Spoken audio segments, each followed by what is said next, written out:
आपण पाहत आहोत SN न्यूज मराठी। लाईक करा, शेअर करा, सबस्क्राइब।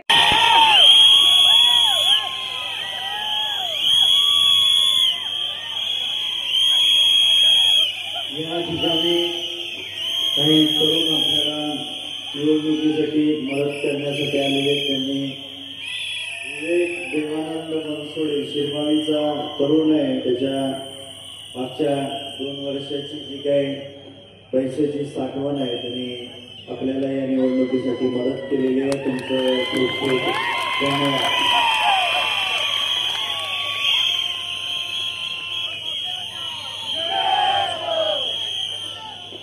तुम्हाला सर्वांचे दैवत या तालुक्याचे भाग्यविधाते स्वर्गीय डॉक्टर भाई गणपतरावजी देशमुख साहेब यांच्या पुण्यस्मृतीस विनम्र अभिवादन करतो।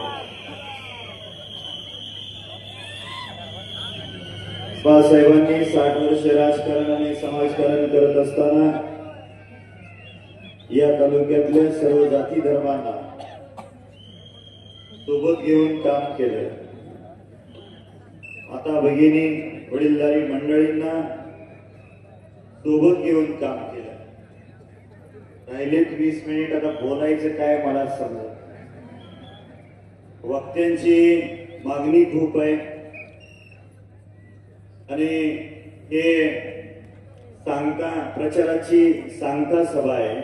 मंचावरील बऱ्याचशा मंडळींना या ठिकाणी बोलण्याची संधी मिळाली नाही, कारण वेळ कमी होता। निश्चितपणे आपल्या सर्वांची मी दिलगिरी व्यक्त करतो। राहिलेल्या वेळेत बोलू का नको?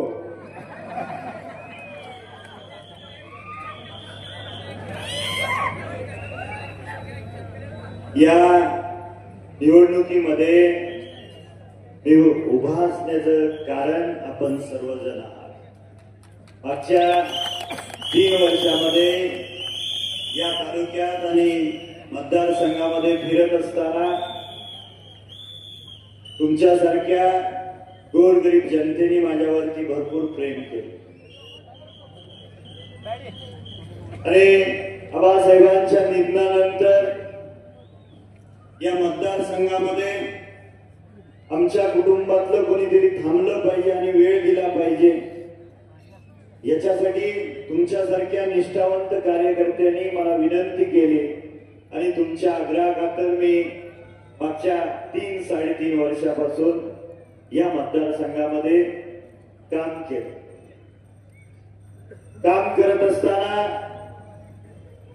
आमच्या मी असेल आणि के दादा असतील, आमच्याकडून निश्चितपणे काही चुका घडल्या असतील।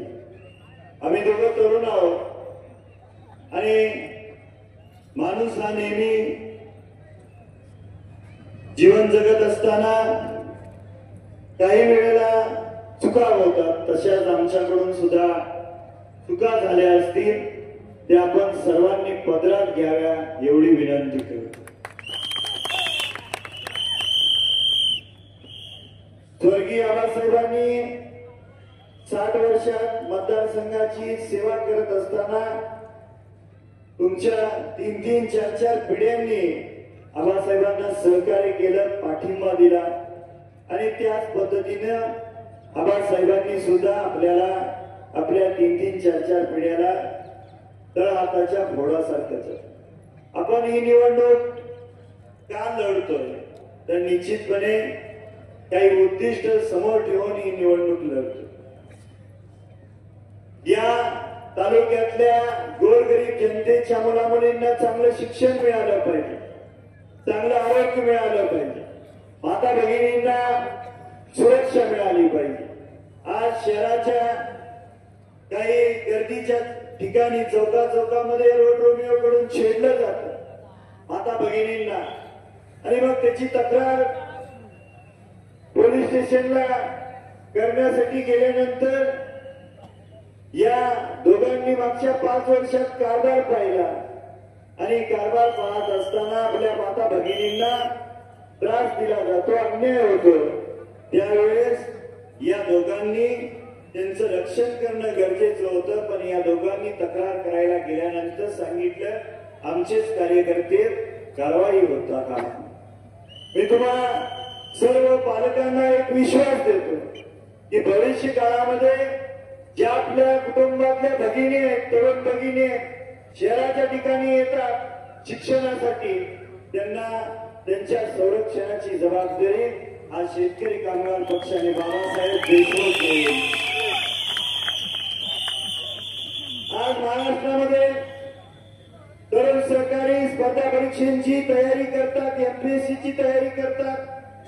मागच्या 3 वर्षामध्ये महायुतीच्या सरकारमध्ये जाहिरात निघाली आणि त्या जाहिरातीमध्ये अनेक वेळा तांत्रिक दृष्ट्या चुका दिसून आल्या. पण भविष्य काळामध्ये या तरुणांना त्या जाहिरातीमध्ये फॉर्म कधी सुटणार, ते फॉर्म कधी भरायचे, परीक्षा कधी असेल आणि जॉईनिंग कधी असेल, हे जे जाहिरातीमध्ये दिलेलं असेल त्या वेळेमध्ये होईल याची तुम्हाला ग्वाही देतो. या राज्यामधल्या बऱ्याचशा तरुण तरुणींना शिष्यवृत्ती अजून मिळाली नाही, तशीच प्रलंबित आहे. त्याच्यासाठी आपण ही निवडणूक लढतो. या मतदारसंघातल्या आणि राज्यातल्या अशा वर्कर्स आणि अंगणवाडी सेविका त्यांच्या अनेक असंख्य मागण्या ह्या अजून उर्वरित आहेत, बाकी आहेत. त्या मागण्या पूर्ण करण्यासाठी आपण ही निवडणूक लढतो. या माझ्या तालुक्यातल्या कोळी समाजाच्या तरुण तरुणींच्या कास्ट सर्टिफिकेटचा प्रश्न प्रलंबित आहे. भविष्य काळामध्ये 23 तारखेनंतर महाविकास आघाडीचं सरकार येणार आहे आणि आपल्या कोळी बांधवांच्या कास्ट सर्टिफिकेटचा प्रश्न आपण लवकरात लवकर सोडून देऊ हा विश्वास तुम्हाला देतो. आज मी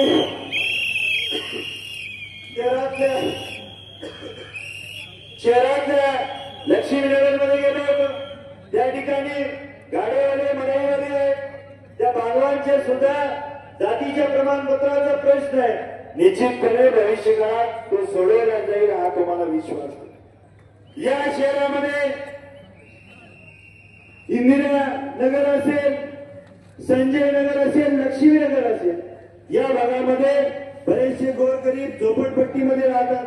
तुम्हाला सर्वांना विश्वास देतो की भविष्य काळामध्ये जी काही तुमची आज कच्ची घर आहे लवकरात लवकर ती पक्की करून देण्याचा शब्द हा बाबासाहेब देशमुख तुम्हाला देतो.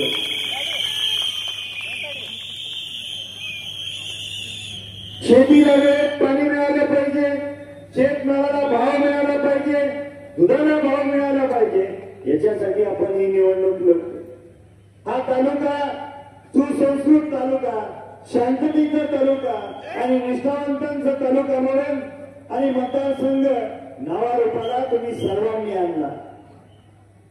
आज या तालुक्याचं नाव घेतल्यानंतर काय लोक कशा पद्धतीने आपल्याला हिणवतात.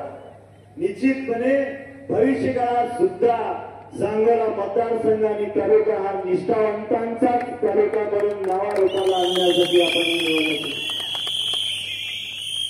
आपण आमच्या तालुक्यामध्ये मागच्या 10-15 दिवसापासून एक विचार डोक्यावर काढतोय. माझ्या तरुण सहकार्याने आम्हासाहेबांचं फोटो किंवा व्हिडिओ व्हॉट्सअपच्या स्टेटसला ठेवल्यानंतर त्या तरुण सहकार्यांना बोलवलं जातं, दमदाटी केली जाते आणि ते स्टेटस डिलीट करायला लावतात. या शहरातल्या बाजारपेठेतल्या व्यापाऱ्यांना सुद्धा धमकावलं जातंय आणि सांगितलं जातंय की विशिष्ट उमेदवारालाच मतदान केलं पाहिजे, नाही केलं तर तुम्हाला तुमचा व्यवसाय शांततेत करू देणार नाही. मी तुम्हाला सर्वांना विश्वास देतो की भविष्य काळामध्ये ते तरुण सहकारी असतील किंवा या शहरातले गावगाड्यातले व्यापारी असतील, तुम्हाला सर्वांना विश्वास देतो तुमच्या केसाला सुद्धा धक्का लागणार नाही. त्याची जबाबदारी बाबासाहेब देशमुख आणि महाविकास आघाडीचे नेते घेतात. आज मागच्या 3 वर्षापासून आपण या तालुक्यामध्ये मलिदा गँग तयार केली या दोघांनी आणि मलिदा गँग तयार करत असताना ठराविक विशिष्ट ठेकेदारांना काम दिलं, कामाच्या माध्यमातून निधी दिला आणि निधीच्या माध्यमातून यांनी टक्केवारीच्या माध्यमातून स्वतःचा विकास करून घेतला. पण या सर्व ठेकेदारांना मला एक प्रश्न विचारायचा आहे की आपण जर आबासाहेबांच्या काळात काम केलं असेल तर आबासाहेबांनी काम दिल्यानंतर तुमचा चहा तरी पिला का सांगा. निश्चितपणे भविष्य काळात हा मतदारसंघाने हा तालुका भयमुक्त आणि भ्रष्टाचार मुक्त सांगोला मतदारसंघ करायचा आहे. याच्यासाठी आपण ही निवडणूक लढतोय. पण भविष्य काळात ज्या ज्या ठेकेदारांनी या तालुक्यात आणि मतदारसंघात कामं केली त्याचा दर्जा त्या कामाचा जर निकृष्ट असेल तर भविष्य काळामध्ये 23 तारखेनंतर त्या सर्व ठेकेदारांची तपासणी केली जाईल आणि त्या ठेकेदारांना ब्लॅक लिस्ट मध्ये घालण्याचं काम ही महाविकास आघाडी करेल हा इथल्या जनतेला विश्वास. आपण मुस्लिम मतं आणि आंबेडकरी चळवळीची मतं मिळवण्यासाठी काही उमेदवार एक संभ्रम निर्माण करण्याचा प्रयत्न करतायत. तुम्हा सर्वांना मी सांगतो हे सांगतायत की बाबासाहेब देशमुख निवडून आल्यानंतर बीजेपी सोबत जातील. मी तुम्हा सर्वांना सांगतो मागच्या 6 महिन्यात लोकसभेच्या निवडणुका झाल्या. अनेक दादांना आणि माझ्यासारख्याला बरीचशी प्रलोभनं दाखवली गेली. बऱ्याचशा ऑफर आल्या. मी त्याच लोकनेत्याचा नातो आहे ज्यांनी 7 वर्ष लाल बावटा खांद्यावर ठेवला. आम्ही राजकारण सोडले पण कदापि लाल बावट्या सोबत ते मात्रही अंतर देणार नाही हा तुम्हाला विश्वास देतो. आणि जे लोक जे उमेदवार चुकीच्या पद्धतीनं इथल्या तालुक्यातल्या मुस्लिम बांधवांमध्ये आणि आंबेडकरी विचारांच्या मतदारांमध्ये संशय निर्माण करताय तुम्हाला सांगतो 20 तारखेला तोच मुस्लिम समाज आणि तोच आंबेडकरी चळवळीचे मतदार तुम्हाला तुमची जागा दाखवल्याशिवाय राहणार.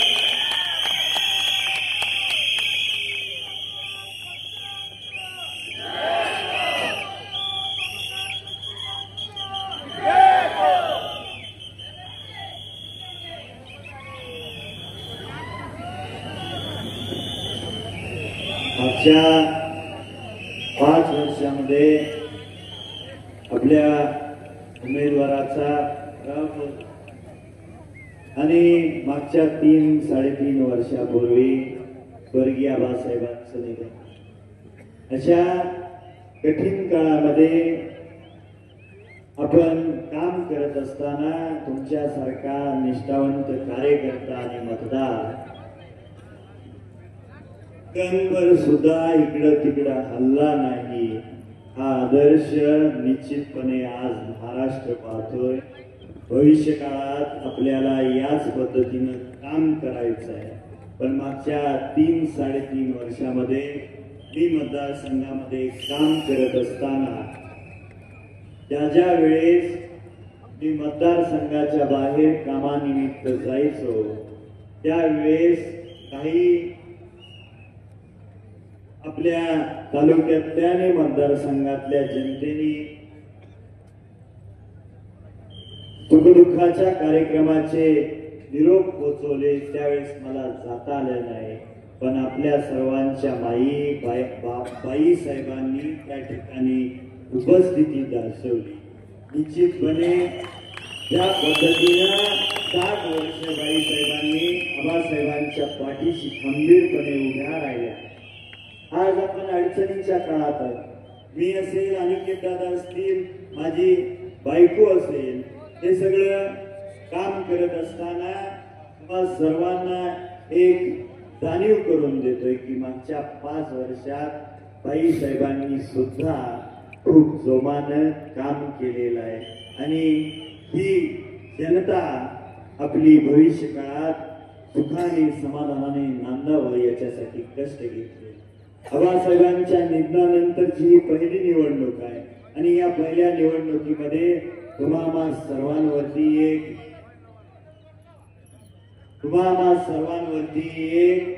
नैतिक जबाबदारी येऊन पडलेली आहे आणि या नैतिक जबाबदारीमध्ये आज प्रचार संपतोय. पुढचे 2 दिवस आहेत आणि हे 2 दिवस निश्चितपणे रात्रीचा दिवस करून आपल्या वाडी वस्तीवरच्या मतदारांचं संरक्षण करायचं. तुम्हाला 20 तारखेच्या मतदाना दिवशी धमकवलं जाऊ शकते, तुमच्यावरती दादागिरी केली जाऊ शकते आणि हे करत असताना मतदान तुम्ही निश्चितपणे शांततेत करून घ्यायचं आहे. पण हे करत असताना ज्या माणसाने या तालुक्याची आणि मतदारसंघाची 60 वर्षे सेवा केली, तुमच्या 3-3, 4-4 पिढ्यांना हाताच्या तळफोडासारखं जपलं, त्या माणसाला स्मरून आपल्याला पुढचे 2 दिवस ही निवडणूक पार पाडेपर्यंत सतर्क राहायचे. आबासाहेब सांगायचे, रात्र ही वैऱ्याची आहे. निश्चितपणे रात्रच नाही, दिवस सुद्धा आता वैऱ्याचा झालेला आहे. बरेच 2 दिवसामध्ये बऱ्याच ठिकाणी पैशाचा सुळसुळाट होईल. तुम्ही सर्वांनी अशा गोष्टीला थारा द्यायचा नाही याची मला जाणीव आहे. पण ज्या माणसाने या तालुक्याचा विकास करण्यासाठी आपलं अख्खं आयुष्य पणाला लावलं, स्वतःचा संसार, स्वतःचं कुटुंब बाजूला ठेवून तुमच्यासारख्या गोरगरीब, दीनदलित, कष्टकरी, वंचित घटकांची सेवा केली, त्या माणसाला जर आपल्याला श्रद्धांजली व्हायची असेल तर येत्या 20 तारखेला बॅलेट मशीनवरचं नाव 4 नंबरचं नाव आहे डॉक्टर बाबासाहेब अण्णासाहेब देशमुख, त्याच्यासमोरचं चिन्ह आहे शेट्टी आणि निश्चितपणे 20 तारखेला या मतदारसंघातून शेट्टीच्या चिन्हासमोरचं बटन आपण भरघोस असं मतदान रूपी तुम्ही आशीर्वाद द्याल अशी अपेक्षा व्यक्त करतो. कुणीही उठायचं नाही, कुणीही उठायचं नाही आणि 23 तारखेला या मतदारसंघावर लाल बावटा फडकून स्वर्गीय आबासाहेबांना आपण श्रद्धांजली वाहूया. याच्यानंतर या सभेचे अध्यक्ष आमच्यासारख्या तरुणांचे मार्गदर्शक माननीय बाबुराव भाऊ गायकवाड साहेब आपल्याला संबोधित करतात. फक्त 5 मिनिटं वेळ राहिलेला, त्यामुळं आपल्या महाविकास आघाडीचे उमेदवार बाबासाहेब देशमुख यांची खूप शिट्टी आहे आणि त्याच्या पुढचं बटन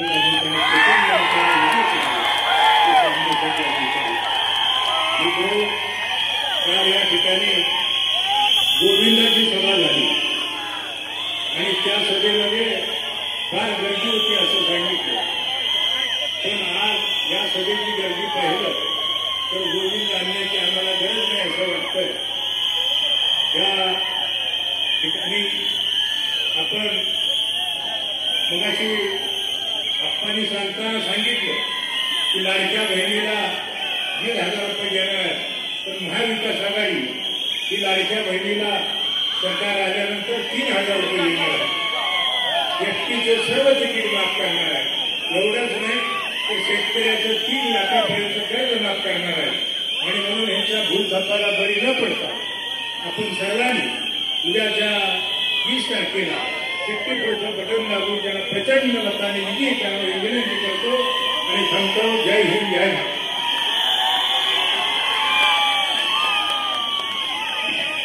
सर्वांचं या